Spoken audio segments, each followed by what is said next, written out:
咁啊簡單嚟講咧，用推斷 Tesla 咧未來咧係冇運行。咁而冇運行係咩？哇！咁你廢話啦，而家跌咗咁多冇運行。好啦，即係我可以話俾大家聽，喺今年咧都係差啲嘅。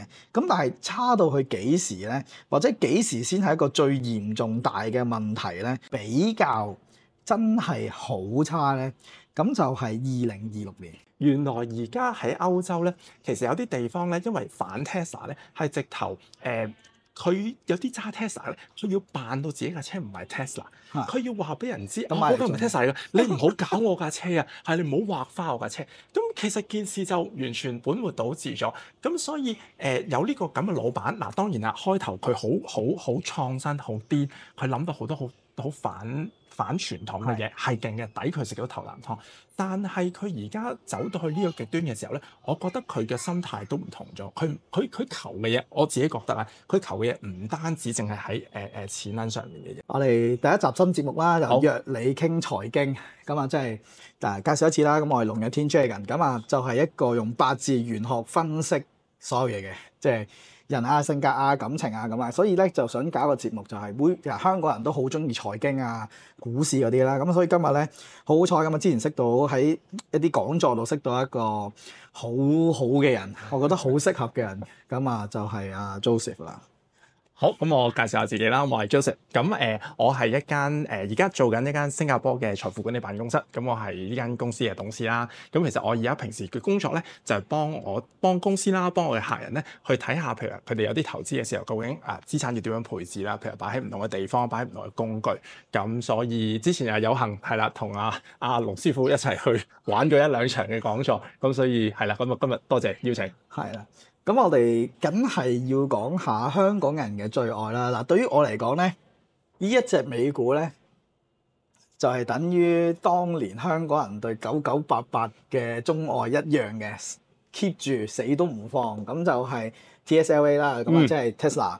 咁啊 Tesla 依個股票咧，咁啊又愛又恨啦。對於香港人嚟講，咁啊而家就好擔心啦，而家都好似插得好低喎，而家幾多？而家260幾啊，係啦，尋晚啱260幾，因為尋日啱啱發生咗一件事啊嘛。係咩事啊？係阿 Trump 佢confirm 咗將所有外面嘅汽車嘅即係關稅加25%，咁所以尋晚就好似插咗6%。咁對佢都屬於關稅內嘅。我諗唔關事啦。其實嗱，理論上其實就阿 Trump 尋日都講嘅話，嗱呢單嘢咧我冇問咗 Elon Musk 嘅，但係咧其實所有汽車股都跌得好犀利，係啦，包括無論係傳統汽車股係啦，包括 Tesla。真係慘，260幾咯，我冇記錯。係啊，而家收市就272蚊。係啦，盤後就260幾啦。係啦。係啊。係喎，盤後就260幾，果然係專家啊！咁啊，已經啱啱好升過咗250天，又再落翻去。好啦，咁啊嗱，咁Tesla 嘅角度係點咧？咁啊，我哋咧就用咗03年7月1號啦。咁啊，推斷咧就係指時就去成立呢間公司嘅。好啦，咁啊簡單嚟講咧，用推斷 Tesla 咧，其實咧未來咧係冇運行嘅。咁而冇運行係咩？哇！咁你廢話啦，而家跌咗咁多冇運行。好啦，即係我可以話俾大家聽，喺今年咧都係差啲嘅。咁但係差到去幾時咧？或者幾時先係一個最嚴重大嘅問題咧？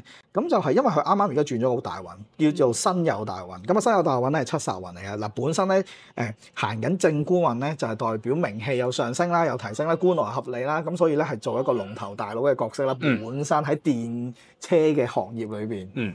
咁啊，我冇人會反對啦。咁但係去到辛酉運嘅時候咧，好啦，個係七煞嚟嘅，七煞咧係會對日主產生造成傷害。咁但係咧，本身咧Tesla 呢間公司咧係一間食傷好重嘅一個八字嘅結構嚟嘅，即係咩咧？即係等於香港人對反叛規矩嘅規則咧係比較強烈啲嘅。咁係咪好符合啊？即係 OK 係啦，即係反行得前啲嘅係啦，永遠都係唔同啲嘅諗法。嗱，即係好聽啲咧就好創新。唔好聽咧唔守規矩，甚至乎好多時會踩界嘅，專搞破壞嘅，冇錯。咁但係啦，嗱幾時會有問題咧？咁我哋會叫做制殺太過嘅時候就有問題。當食傷嘅力量過強，而殺嘅力量弱咗，喺嗰一年咧係一定差。咁邊一年係比較真係好差咧？咁就係2026年。即係下年，咁我哋就而家都仲未最差。太過。咁係啦，冇錯，係有一個叫做下屬員工有背叛嘅問題，或者佢嘅言行出現咗問題，導致到個聲譽受損。因為咧嗱，我覺得對股票嚟講啦，咁其實啲人係未必係買價值㗎嘛，其實係買希望㗎嘛。即係我覺得依間有將來，咁佢咪升咯。even 佢所謂咩 PV 啊、PE 係啊，咁其實唔達標都好啦。唔係達唔達標，係好誇張嘅，好誇張得嚟咯，都某個大師好中意講 PE 㗎嘛，係咪？咁即使差好遠都好啦，啲人都會繼續買嘅，因為係一個 belief 或者一個信任，係信仰嚟添。冇錯，係即係等於香港人本身好多中年以上香港人對9988即係阿里巴巴嘅信仰係一樣嘅。Elon Musk we trust 係啦，咁去到而家呢度咧。就反而因為佢嘅行為令到買佢股票嘅人唔相信佢，導致名譽受損嘅話，呢個名譽一受損咧，佢就有機會會跌啦。嗱，咁呢個情況咧，唔單止咧發生喺2003年7月1號咧子時成立嘅 Tesla 公司，甚至乎 Elon Musk 嘅本人嘅八字都係有真係實在太過嘅危機。咁不過你話會唔會真係好大鑊有事咧？又真係唔會。又真係唔會嘅，因為咧喺 Elon Musk 咧係而家行緊個財運，其實咧係會用錢解決呢件事，都佢一貫嘅作風嚟嘅。又有一問題咪攞錢搞掂咯，冇問題㗎。我咪喺第二度派餅，或者之前係嗰啲咁嘅即係柴幣啊、柴犬幣，即係虛擬貨幣，都係用呢樣嘢嚟搞掂咗以前嘅公關危機㗎嘛。咁啊 Joseph 有咩諗法咧？其實喂，我一陣間咧想問龍師傅一個問題。咧其實咧嗱，對我嚟講咧，我覺得 Elon Musk 其實係癲過特朗普嘅，係啦，即係我覺得嗱，大家可能覺得特朗普好癲啦，其實中意佢可以好中意，唔中意佢可以好唔中意。我覺得 Elon Musk 係再極端啲嘅，係啦。咁我覺得可能呢個都係世界潮流嚟嘅，大家都係越走越極端。咁我頭先我想問一個問題就係，可能之後我哋再傾。其實有冇得算下咧？Elon Musk 會唔會第日做美國總統？即係我都係突然間忽發奇想，我哋可能下次再傾。但係我覺得呢個都係好有趣嘅事，所以可能未必係下一屆就係。但係我自己覺得點解我問呢個問題咧？其實我係覺得佢係鋪緊落去做呢件事嘅。我自己覺得係啦。而且可能佢比特朗普要用嘅時間所鋪嗰條路再短啲添。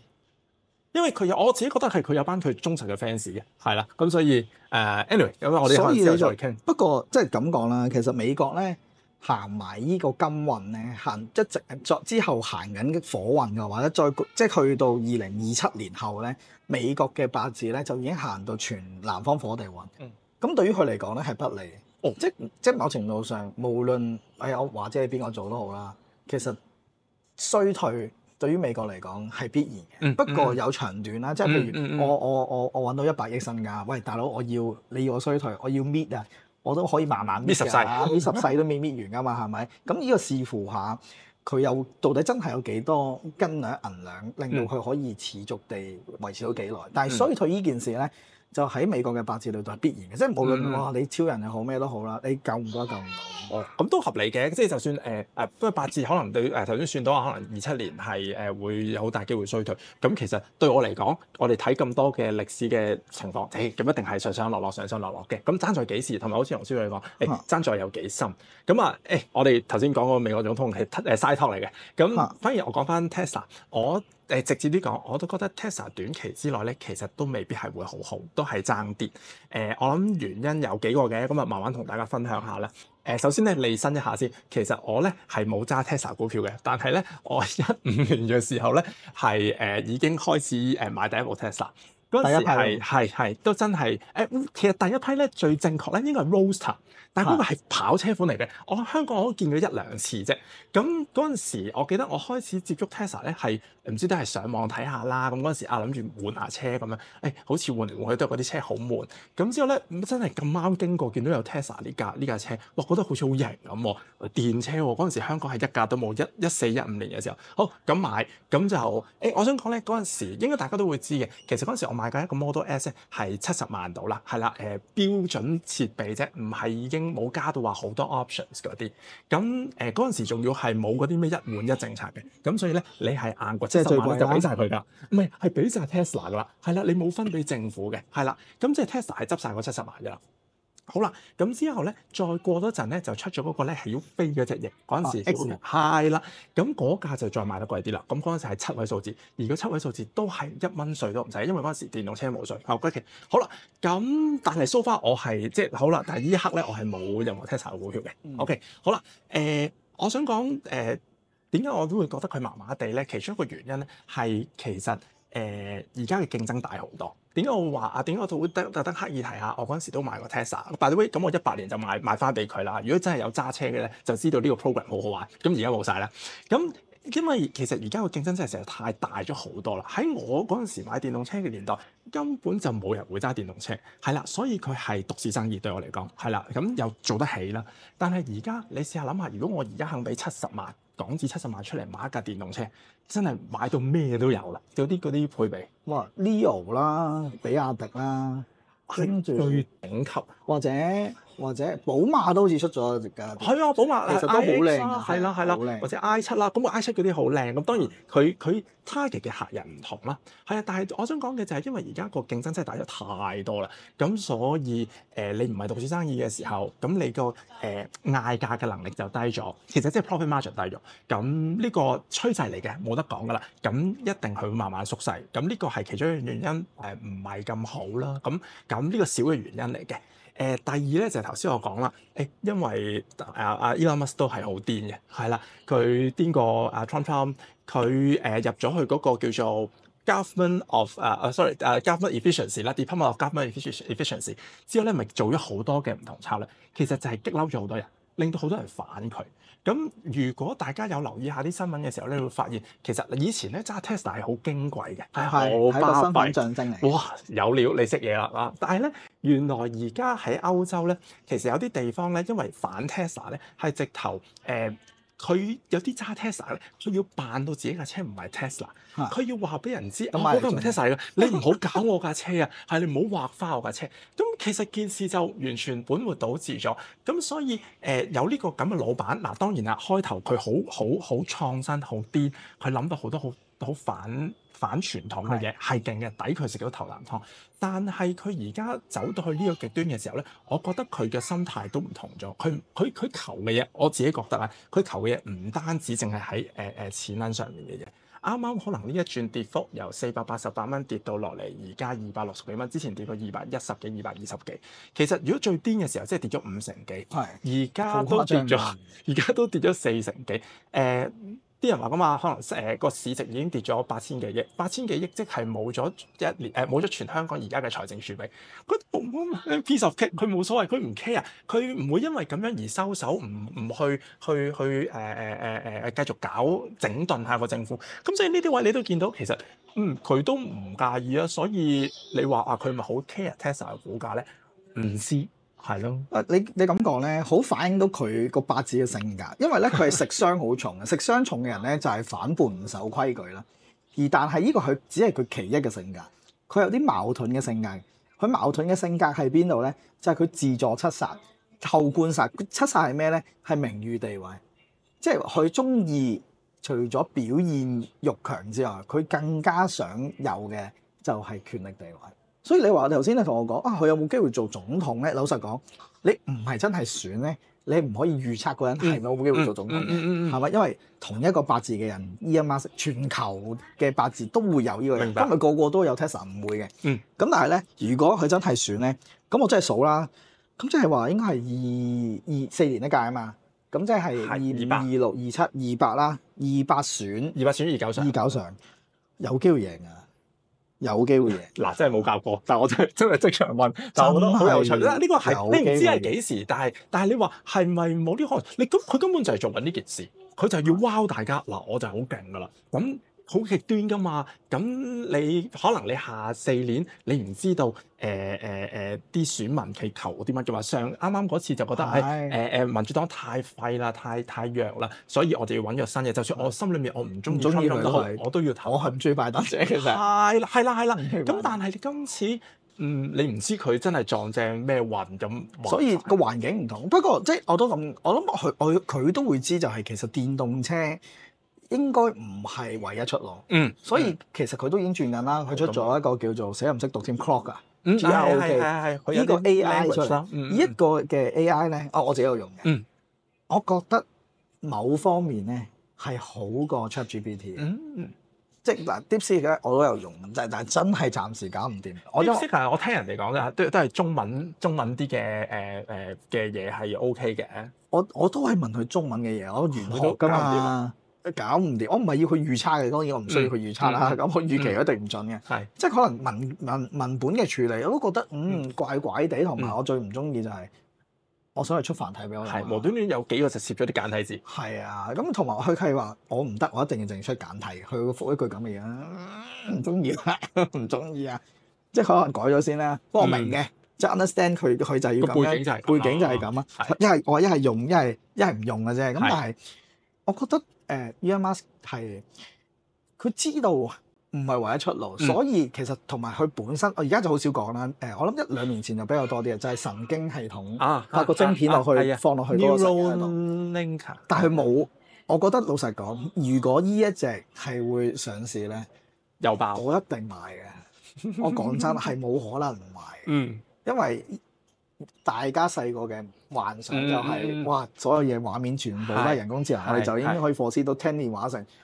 我係冇可能，呢個係嗰陣時啊，即係冇可能唔會上市嘅，即係大家都想做 Iron Man 㗎嘛，冇理由唔會去咁樣做。但係佢未上市啦，我知道。未，我諗到佢都未成熟嘅呢件事。咁不過佢都好分散嘅，即係我同意你講就係佢唔係淨係睇車，佢做 solar energy，佢掘地道，佢上太空，所以呢啲都係好新嘅，好誇張。所以其實佢真係佢都知道唔係唯一嘅出路嚟嘅。同埋我相信可能我哋而家見到係呢啲啫，我覺得即係我覺得佢背後其實仲係諗到好多古靈精怪新嘅嘢，我哋冇諗過嘅，繼續爆出嚟。因為佢嘅性格就係創新唔守規矩，係冇辦法地做一個咁特別嘅嘢，即係扭唔到，真係好強。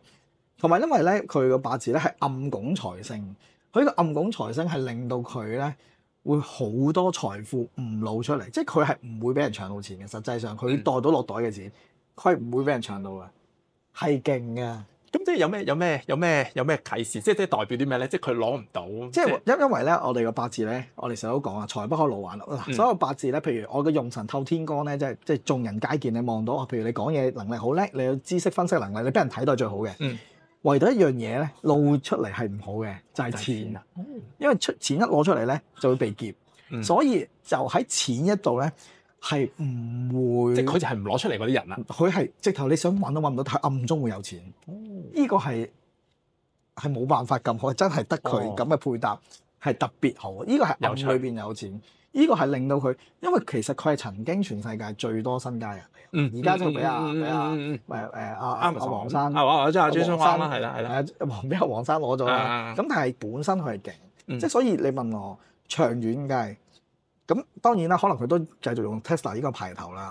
咁我係相信咧，呢間公司只要繼續營運人工智能科技嘅相類型嘅產品，唔好淨係放落車度咧，最終真係可以 believe 呢個公司可以長遠嘅。不過嗱，我都明，即係對一個炒股人嚟講，或者一個對經濟對數字敏感嚟講，喂，唔好同我講出年下年。但係你同我講而家呢一刻先，而家呢一刻。同意唔得就唔得㗎啦，係，所以我都覺得你問我頭先一開頭我都講，我覺得頭先你都話你睇完你都覺得都係麻麻地啦，即係今年，我都認同就係其實你頭先我咪話而家都叫佢跌咗40-50%啦，咁今次跌咧，其實咧如果我哋睇翻啲 number 啲嘅嘢啦，數據啲嘢咧，其實納指啱啱呢一轉由高位跌到去呢度咧，或者低位咧，其實跌咗10幾個%㗎咋，唔係真係跌咗咁多㗎咋。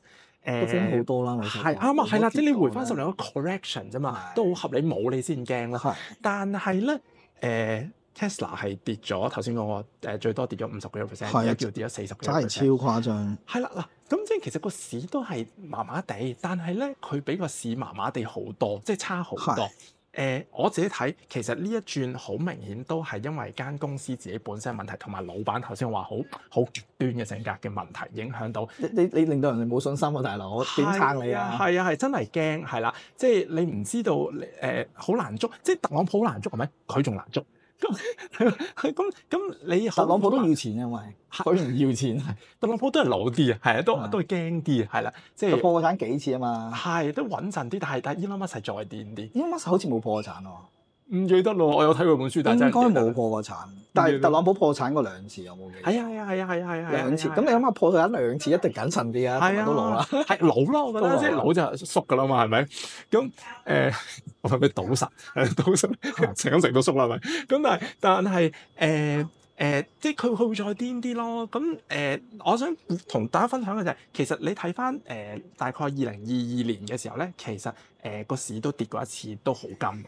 其實嗰陣時咧，大概由高位去到低位咧，納指大概跌咗30零個 percent。喺嗰一轉咧 ，Tesla 都跌咗60零個 percent。咁嗰次係跟住 trend 走噶嘛，咁唔係淨係佢間公司有問題。咁我覺得佢嗰次跌60零個 percent，咁我哋記得啦。咁今次而家跌咗40-50個 percent。咁今次我哋而家都仲估緊，大家都仲估緊，嚟緊美國係咪真係衰退？幾時衰退？或者係啦，係咪真係衰退啦？咁而家都仲係一半半，或者都有唔同嘅睇法。如果萬一，真係衰退，就算我當係一個淺嘅衰退都好啦。咁我估件事就可以再跌得低好多啦。因為咧嗱，即係我哋咁睇啦，我即刻睇啦。其實 NQ 而家都係50週度啫嘛，高範圍。咁50週回調係好合理啊。係啊，佢之前都試過一次啦，24年嘅時候8月度都試過一次跌到50週，合理啊，我覺得。係啊。咁所以，但係佢係Nasdaq 冇乜嘢，即係我覺得係同埋都係健康添咁樣。但係 Tesla 咁樣跌，都未係成個市跌，佢就跌得咁深，係啦。咁如果萬一真係個市唔好嘅時候，真係講翻唔好，咁之後咪再跌得深啲咯？呢個係擔心啲咯。咁所以我就都要大膽啲，即係問下你，係咪應該縮一縮先咧？即係或者即係睇定啲先，再睇定啲咯。即係唔係純粹個人意見咯。我覺得即係又我成日都覺得又唔係爭得個少少錢啦，係啊，即係賺錢你都賺得開開心心，你又唔使成日都擔心。係咁又唔係賭錢啊嘛，係啊，即係我哋投資啫，即係唔係諗住你唔係全職炒啦，全職炒其實波幅就得啦。玩法唔同，玩法係咪？我可以做佢 put 都得㗎嘛。玩法唔同，係咪？咁但係如果即係聽緊嘅你做投資咧，即係我都同好多客講，喂大佬你投資係乜嘢？投資係我擺喺度10年20年，係要時間嘅，冇錯。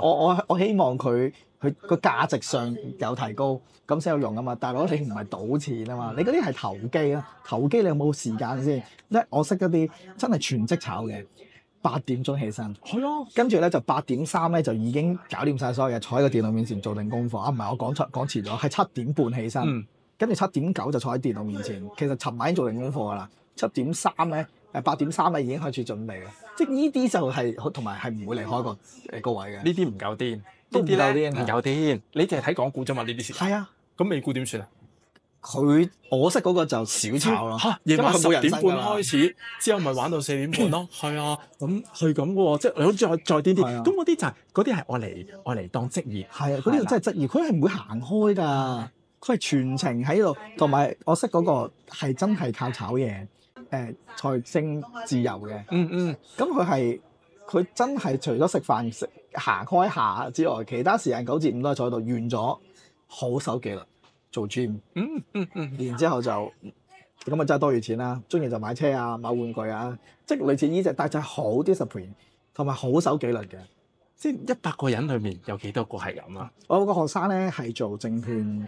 即係公司啊，即係佢每年出個報告啦，係99.99%，唔知99點幾嘅 percent 嘅都係輸噶嘛。唔係，即係我覺得你有幾多個係好頭先你嗰個人咁樣講，就係好有紀律啊，每日都即係我覺得你可以有咁嘅紀律或者你咁嘅生活嘅態度或者節奏。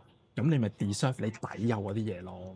咁你又唔係嘅，我咧其實又平時唔留意嘅。咁但係咧我又要賺錢，咁又要左吹右吹，咁呢個你要諗咯。同埋我覺得有個最大嘅問題就係我大部分嘅客，我諗你都可能會遇到就係佢哋係唔會有一個真實嘅止蝕位嘅。或者我咁樣講咧，冇系統啦，即係冇一個系統啦，即係覺得可能仲有嘅，佢會搏，不如會唔會翻轉頭啊？跌咗咁多，不如算啦。咁我見到都係10個起碼有6、7個係咁。但係止蝕真係基本啊！即係我覺得，即係止蝕真係基本啊。係，你嘅基本已經係好矜貴啦。咁輸咪輸咯，咁咪同人唔會輸到入肉嘛。我咪同佢搏命。你唔知啊嘛，即係啲人呢啲係投資心理嚟嘅。咁即係好多書都有講，咁都唔特別再講。總之就係你又要驚死，但係你又要賺錢。我就嚟想問你攞止蝕位。係啦，咁你唔係冇啊？咁你所以呢啲人性嚟嘅，咁係啊，正因為咁，所以先會有高低，人嘅格局先有高低，即係我覺得財富先有高低。同你嘅分析，即係我覺得都係有關係。即係唔係即係可能有個人佢嘅命啊，即係生成，可能其實都唔多唔少，可能都決定咗究竟佢喺投資或者係咪有啲天分，或者有啲諗頭。有啲諗頭啦，即係練同埋規矩係好，紀律真係好重要，但係大部分都係冇，所以我都勸大部分即係冇還財，冇。係踏實啲。唔係，其實你投資好多方式㗎，即係其實即係雖然有啲人咧，即係啲查一查有時，即係唔係好中意買基金，佢覺得基金老呃人啊，即係都可能得罪啊，基金老呃人。但係我都同佢講，你100蚊，你買基金，人哋真係收咗你錢，我當你剩翻80啊。係。你臨尾儲到80都好好啦，你夠唔夠膽講？你擺100蚊喺度，你過幾多年你都做100蚊。好啦，如果佢最後真係有多20%、30%，其實你都係幫你儲錢嚟。呢啲就係投資咯，你即係俾錢人哋投資。其實我想話俾大家聽，越有錢嘅人係越捨得使依個錢俾基金咯。不能係更多。越有錢嘅人係越俾錢人哋投資。但係點解反而你一啲唔係真係咁有錢嘅人，仲會覺得你自己要叻得過基金經理咧？即係當然啦，佢哋都唔係神啦，即係唔通個個都贏咩？唔係，但係因為佢哋有個 pool 噶嘛。唔係一個人操盤噶嘛，係10幾個人操盤，同埋可以一個夠全家噶嘛。冇錯，所以佢整體上嚟講可以賺錢。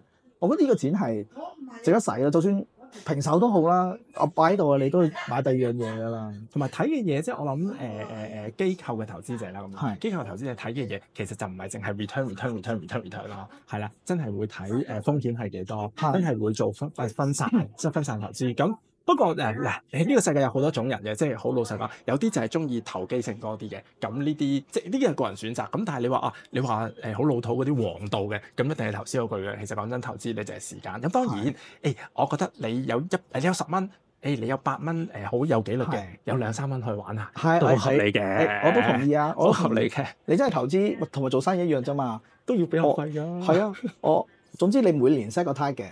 你淨係使20蚊嘅啫，咁輸晒就冇咯。係咯。咁你同做生意一樣啫嘛，你唔通無限泵水咩？你唔會㗎。咁你咪攞20蚊做呢個生意，投資又好，你真係做生意都好，你就係嗰20蚊。咁呢個就係最重要。都係考下眼光。咁同埋，我覺得即係呢一啲嘅，即係你參與咗嗰2蚊，其實你又會緊張啲，咁你會自己留意多啲，咁都係好嘅。但係就係控制嗰個比例啦。係啦，就。唔好攞晒100蚊出嚟啦，你得100蚊攞得，借多100蚊變200蚊，大把。冇錯，我係明白嘅。自己選擇啦，即係。咁啊，做一個小總結啦，即係 Tesla 就喺我嗰度就麻麻地去到27㗎啦。咁啊，頭先 Joseph 嘅角度就差唔多啦，同意短線啦。即係你話長線，我覺得有好多可能性，你真係唔知佢裡面爆緊啲咩，突然之間爆咗出嚟就中。唔係車啦，咁我哋就可能重新再審視下我哋今日嘅對話。係啊，但係即係車就咯。不過老實講，佢 Tesla 都唔係淨係車嘅，即係佢裡面淨係 Tesla 呢間公司包嘅都唔係淨係車，都有其他嘢。咁睇下佢會唔會爆啲新嘢出嚟咯？係，即係譬如真係再新嘅，譬如頭先講神經元啊，即係嗰啲神經晶片啊，咁要留意啦，真係唔知啊，但係我哋又唔係佢，係你知佢諗，你都捉到佢諗咩就係佢啦。所以叻嘅地方就係咁。OK，跟住我哋講下第二個啦，即係簡單講啦，即係好多人都投票講話，即係 Nvidia 咧係多過啲人揀 Tesla，多過嗱。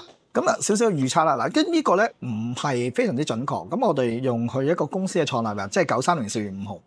咁老實講，如果要揾到咁多錢嘅公司嚟講咧，得一個時辰嘅啫，就係任神氏。咁但係喺話係咪真係好靚咧？我又覺得又真係唔係話個八字咁靚。咁但係純粹一個參考嘅角度去睇啦。咁啊，但係就執行長羅仁勳嗰個八字就都清晰嘅。咁啊，但係睇公司啦。咁其實咧，都可以好明顯咁話俾你聽咧，其實25年咧都係不錯嘅。26年咧係先好，而後有少少嘅問題會出現嘅。但係當你過到去26年之後咧，27年後咧就應該有少少大鑊嘢發生。OK，係啦，應該係有大破財或者太意外去喐動到管理層嘅問題。OK， 即係話喺嗱，依家係公司嘅角度啊，管理嘅層咧喺27年咧係會有波動變化嘅。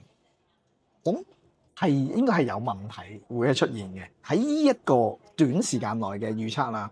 咁但係咧，我去睇即係阿黃生黃仁勳個八字啦。因為咧佢行到而家呢個運咧，27年咧係有少少我哋會叫做財生殺旺攻身。而本身咧行到去27年咧，殺嘅力量都係過強嘅。而無獨有偶地咧，先有問題咧。嗱，當然啦，我可以話俾大家聽嘅，佢放得消息出嚟咧，已經一定係嗰時間。嗱，喺個時間度咧，阿黃生咧喺26年咧已經咧有少少危險㗎啦。即係可能都已經有啲風險㗎，但係去到27年咧就真係會好明顯。呢兩個就真係咁啱得咁巧，兩個嘅盤都係26年年尾到27年出現咗問題。因為但係即係老實講，喂我呢樣就點解要請Joseph嚟咧？就係我又睇到預測到有問題啫。咁大佬 NVIDIA 係龍頭嚟㗎嘛，仲要係無可取替㗎嘛。喺有乜嘢可能嘅情況之下，一間做晶片嘅公司，而且所有 AI 都係要用晶片去研發，或者即係需要晶片去配置啦。如果唔係，佢真係唔會咁勁啦。有咩可能性佢係會被取代咧？我覺得嗱，頭先 Tesla 佢頭一段其實冇得俾人取代，就係因為佢獨市啦，即係佢獨市。佢開始慢慢爭啲嘅時候，其實就係開始其他人追上嚟嘛。我覺得同樣嘅即係嗰個道理咧，其實擺翻落去呢個行業都係好接近。咁而家佢都係龍頭大哥，佢啲 technology 我唔知行遲其他公司幾多年啦，係啦。咁但係總之就係好 pioneer 嘅，好前端嘅。咁但係你話咁唔知啊，可能就係頭先容師傅咁講，可能26年嘅時候就唔知邊度大陸邊度都好啦。不過而家大陸嘅即係呢啲嘅晶片股其實或者大陸啲 tech 咧，其實都開始冒起緊。我唔知道可能即係萬一真係有啲佢啲技術突破，哇！真係做得到好似NVIDIA 咁樣嘅，咁我唔使用咁勁嘅資料，咁呢個就係咁勁嘅晶片，就係 DeepSeek 出咗嚟嘅時候就係話我唔使用咁多晶片啦。不過咁我覺得就算可能真係多咗呢啲都好啦，但係呢件事只係晶片嘅需求只會越嚟越多嘅，即係我哋嘅生活而家越嚟越係咯。頭先都講離唔開嘅。係啊，咁所以你好難避啊，即係好難避話即係覺得佢晶片嘅需要咧係需求會低嘅，我覺得機會就好低啦，只會越嚟越多，即係等於以前手提電話咁嗰陣時未有人，好多人有嘅時候，或者淨係得嗰幾間，咁你咪好即係 Nokia 好緊張咯，係我女神之才，細個係我細個我都係女神之才。咁但係而家有好多選擇，咁你就會去揀咯。咁我覺得個道理差唔多。其實每個行業都係咁。即係其實只要萬一有取代品或者唔係再係龍頭嘅時候，個神話就未必排第一㗎。係咯，同埋個技術突破啦，即係頭先你講即係可能一啲好多嘅技術嘅突破都證明到原來晶片嘅需求真係唔使咁多㗎喎。咁就另作別論咯。所以如果純粹以佢嘅公司嘅八字嚟睇啦，今年25年咧都仲係強嘅，26年咧都強嘅，其實都有實力嘅。但係假如公司嗰個都係啱啦，但係去到27年咧，公司即係上網嘅93年4月5號啦，同埋阿黃生嗰個出世咧63年2月17號嗰日咧，27年都有個現象就係唔係咁好。會唔會係配合頭先你講咧？就係美國成個市都未必咁好。但係如果冇咗黃仁勳呢個角色，對依間公司其實會唔會好大影響咧？咁啊？呢個我你而家咁樣問，我即刻諗起咁係 Apple 咯。係喎，係啊，即係都係咁嘅道理，咁都係靈魂人物嚟嘅，我相信係啦。咁你話我冇好大影響啊？咁睇下啦，睇下佢會唔會揾到第二個出嚟，即係唔知嗱。咁即係佢啲接班啊等等嘅嘢點樣做，我哋冇人知。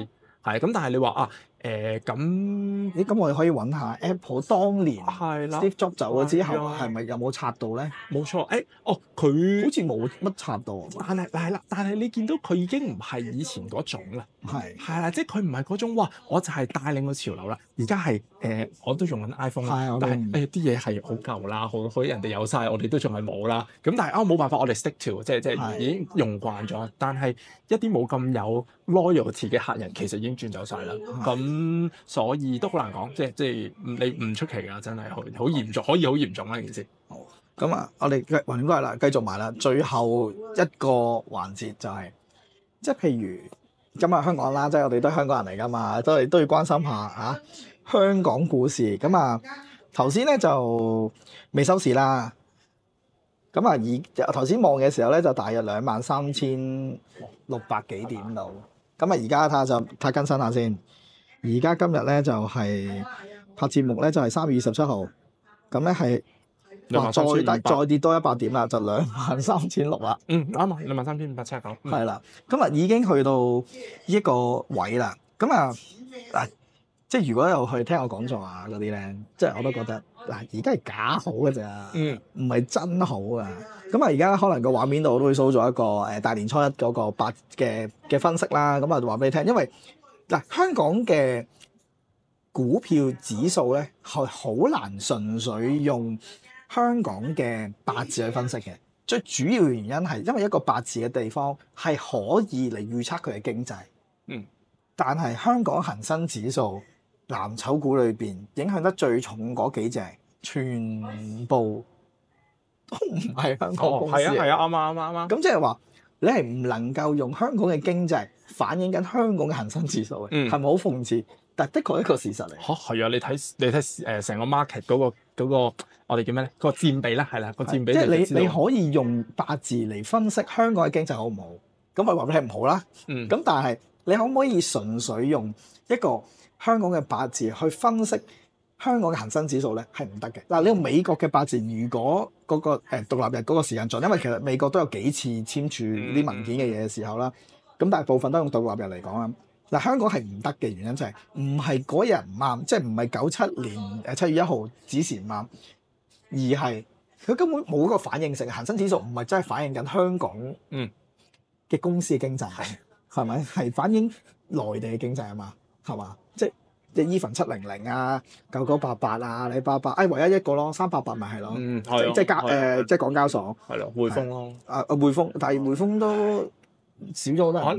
但係你要講嘅係咯，係港交所咯。係啦。我覺得比較重啲就即係我相信而家睇呢個節目嘅人對數字好認識啦，因為我都係對數字敏感啲，所以我記編號好多，記個名，咪個名查唔到，好麻煩啲，number 快啲，即係甚至乎而家968即係京東，係咪968？係968啦，京東。咁即係而家同阿王維基嘈啦，係咪？即係話抄佢啊嘛。啱啱嗰日睇到。係啦，咁其實呢啲公司都好大嘅，即係佢嘅市佔率，即係或者佢公司嘅架構，其實都真係好大，甚至乎美團啦，即係啲人話美團好啦，但係你知唔知香港人幾多人買美團啊？喺呢個即係3690幾多人追捧緊呢間公司嘅唔單止就算我想講咧，你頭先你噏咗咁多嘅股票啦，即係都係中資股票啦，可能大家我冇買，可能你覺得冇買，但係即係我想講你唔多唔少都會涉獵到㗎啦。即係你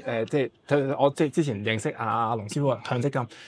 強積金大家唔多唔少，原來你買咗都唔知咋，係你唔好以為我戒得好清，我冇買唔關我事啊，唔係。其實你避唔到嘅，你喺香港生活係避唔到，你冇得唔接受呢一樣嘢。不過我哋講經濟啦，係咪？我哋講經濟。好。咁喺經濟層面上，對上一次咧，應該就係25,050嘅，咁未掂到，high 到未啊？好似未過到過喎，即係最近都係冇，應該未到25,000就回頭啦。你繼續先，等我睇下。係啦，咁應該我覺得咧就真係搞嘅現象，因為咧大年初一個盤啦，即係2025年1月29號啦。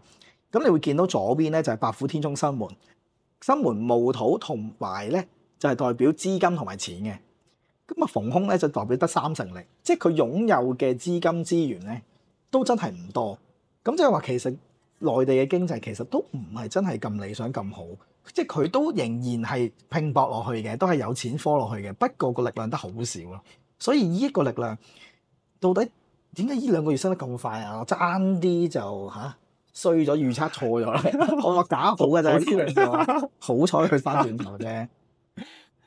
OK，點解？我覺得嗱，大家都知嘅。如果大家有留意，即係真係做投資嘅，即係都係因為其實啱啱今年1月中臨拜年之前啦，臨過年之前咧，其實就啱突然之間爆咗啲 DeepSeek 出嚟之後，就頭先我哋講話佢唔使用好多嘅晶片都可以做到好勁喎。咁所以大家就覺得喂，中國有啲料到喎，啲 tech 嘢、啲 AI 嘢咁之後大家就其他全線炒起啦，全線炒起。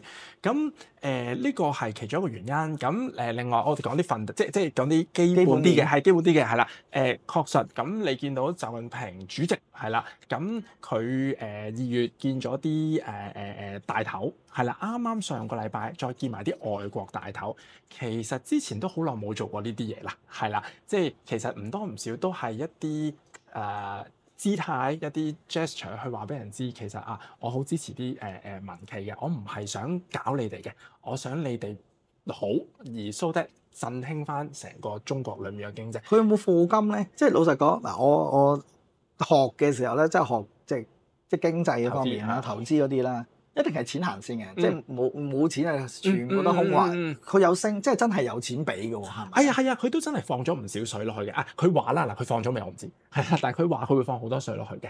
咁所以同埋咯，我諗其實個姿態係即係佢仲未放嘅。我唔知啊，我冇跟開啦，即係我冇跟開佢放咗未啦。佢放咗我哋先知㗎嘛呢啲嘢。係啦，即係佢講話佢會啦咁所以我諗呢個即係呢啲都係一啲基本其實我哋都覺得都唔係太衰啦，即係可能同頭先你睇翻有少少唔同。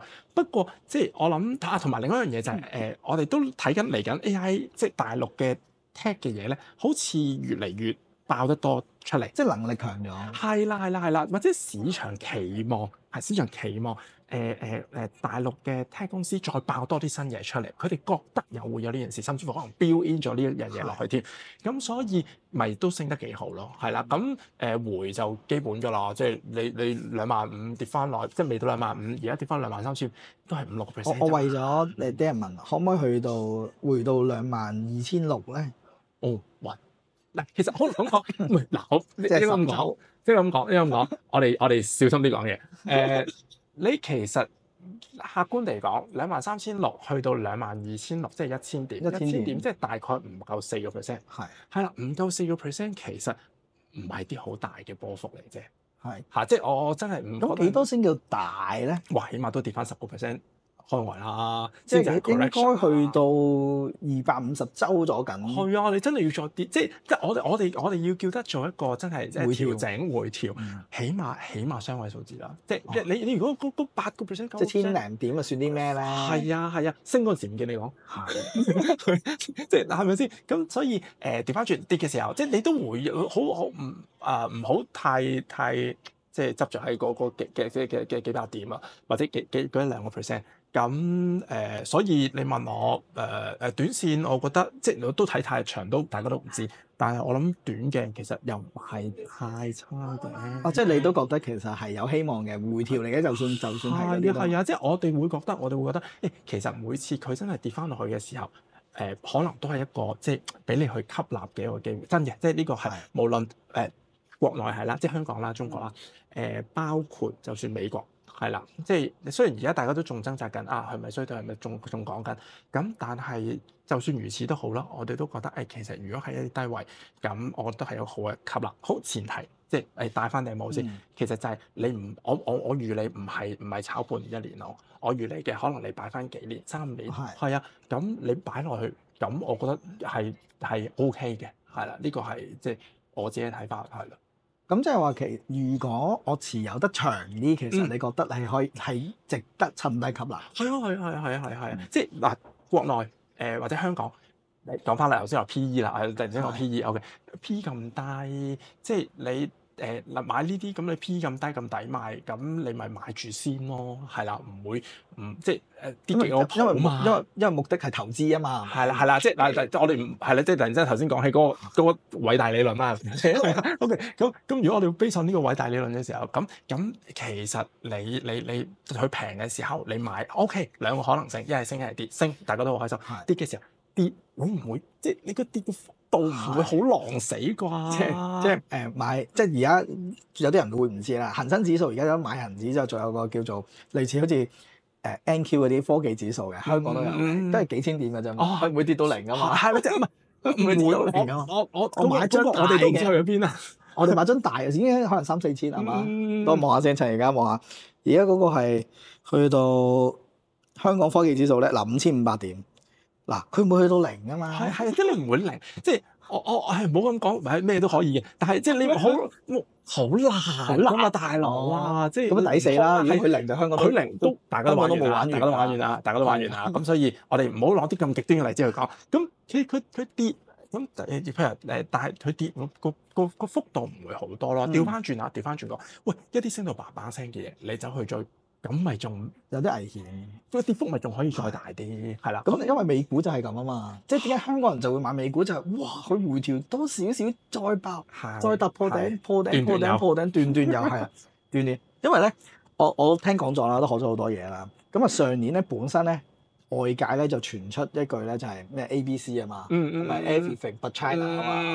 咁到底2025年啊，即係我都要問下 Joseph， 係 ABC 呢樣嘢係咪已經改頭換面，定係已經佢哋有啲唔同嘅諗法咧？其實睇你信唔信啦，因為你睇一啲錢咧點樣流咧，其實somehow都有啲指示啦。其實而家譬如喺即係買緊香港嘅股票嘅錢咧，其實咧。都有好多係外面嘅錢嚟嘅，唔係淨係香港嘅錢嚟嘅，係香港嘅錢係唔似係淨係香港嘅錢，或者唔似淨係國內嘅錢。咁所以呢度都 somehow 係講緊當然啦，其實幾年前即係早幾年咪講緊因為啲地緣政治問題啦，咁咪唔俾你買，即係美國唔俾你買中國，唔俾你買香港啊。但係其實都咁嗰時走得好犀利，咁其實嗰幾年跌都 one of 個原因啦。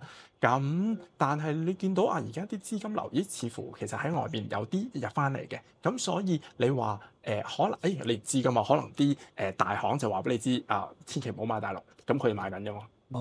你知咩？咁但係你都係信，你唔係信價錢啦，係啦，信大行。係啊，即係咁喂，咁佢叫咗做大行，咁佢揸住咁多嘢，佢可以即係容易啲去估咯，或者容易啲去處理咯，係啊。咁就係咁。咁但係咧，即係玄學角度啦。咁啊25年咧係未得嘅。係未得嘅，即係唔你嗱，我個人覺得啫。你話可以再多到25,000以上，我唔覺得真係好多嘅啫。即係你要25,000有冇機會到？我覺得有機會。你話會唔會去到30,000？我唔相信有呢個能力。30,000好勁㗎，或者28,000我都存疑，即係我都存疑嘅呢個角度。因為其實我哋今年起步講緊係個低位起步㗎。即係我哋起步，即係今年年頭1月2號同1月3號，係啦，起步嘅時候個低位嚟嘅，大概2萬點度啫嘛。係咯，1萬點係冇乜機會。係啦，你頭先講3萬點，即係1萬點，即係50%，真係好多咯。香港好似最高升1年，有嘅，就1萬有嘅。但係即係你要講緊可能係07年，係啦，嗰啲時候有。咁但係嗰陣時係我諗。你可以再睇下，你我天時地利人和可能齊晒，真係乜都有。係真係。係啦，咁但係即係你要做，唔係唔得啦，冇人知，冇 never say never。但係你真係要，你真係要樣樣嘢夾到足一足喎。係啊，即係可能係要出邊樣樣都好差，唯獨係即係中國呢邊樣樣都好好咁咯。仲要即係佢2萬點去到8,000點都係高難度嘅，40% 啊！所以大家真係要留意，唔好咁樂觀，唔好咁狼死咯，唔好狼死咯，係啊！即係你諗下，而家2萬去到25,000啦，之前差唔多25,000，其實都升咗25% 啦，係啊！咁回調翻8隻10隻咁都好 fair 啫。所以都咁講啦。嗱，玄學角度，按奇門遁甲占卜嘅角度，成個大中華區嘅經濟咧都唔係咁理想嘅啫。所以係大家真係要唔好咁狼死啦，係咪？咁啊，今日都好高興啦。咁啊，約到 Joseph 真係一個專業嘅基金經理啦。冇客氣，唔係我唔係基金經理嚟㗎，我都係幫下客提俾啲投資意見啫。係啦，即係一個專業人士啦。咁啊，所以都多謝你嚟到啦。冇客氣，今日都好開心，我有用玄學角度去分析，咁啊，你用你嘅專業嘅去分析呢一樣嘢。咁啊，希望大家都聽得開心。咁啊，如果大家都想 Joseph 繼續出席咧，咁你都要使咗佢啊嘛。係啊，係專業人士，俾啲支持我。係啦，俾啲支持留言佢。咁啊，我哋嘅 IG 啦，咁同埋咁啊 YouTube，咁希望到大家可以 subscribe 咁啊，同埋 like share 咗呢個片啦。咁啊，今日多謝 Thank you Joseph。咁啊，希望我哋下一次就約你傾一傾，睇下唔知再傾啲咩啦。咁我哋再講啦。就咁。Thank you。